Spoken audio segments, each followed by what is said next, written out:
গ্যাস্ট্রাইটিসের সমস্যায় ভুগছেন আর ভাবছেন যে কিছু না করেই সুস্থ হয়ে যাবেন, একবার গুগলে গিয়ে সার্চ করবেন যে গ্যাস্ট্রাইটিসের পরের স্টেজ কি কি হতে পারে, মানে গ্যাস্ট্রাইটিস থেকে কি কি হতে পারে। তার আগে বলবো যে গ্যাস্ট্রাইটিসের সমস্যা সত্যিই যদি আপনার হয়ে থাকে তাহলে কয়েকটা জিনিসকে অবশ্যই অ্যাভয়েড করবেন। প্রথম হলো বহুক্ষণ ধরে খালি পেটে থাকা। নাম্বার 2, প্রচণ্ড পরিমাণে ঝাল খাওয়া, মানে বিশেষত শুকনো লঙ্কা। নাম্বার 3, কষা কষা মশলাদার খাবার খাওয়া। নাম্বার 4, রাত জাগা। আর নাম্বার 5, অবশ্যই রাগকে কন্ট্রোল করতে হবে।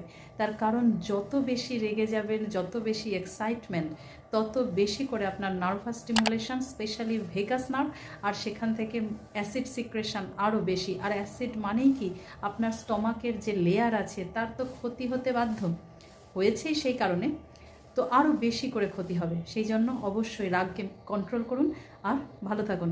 শেয়ার করুন এই ভিডিওটা, তার কারণ হচ্ছে অনেকেই আছেন যে গ্যাস্ট্রাইটিসের সমস্যায় ভুগছেন আর একটা করে অ্যান্টাসিড রেগুলার খেয়ে নিচ্ছেন আর ভাবছেন যে এই করেই সুস্থ থাকতে পারবেন। তাহলে কি সার্চ করতে বললাম? গ্যাস্ট্রাইটিসের পরের স্টেজ।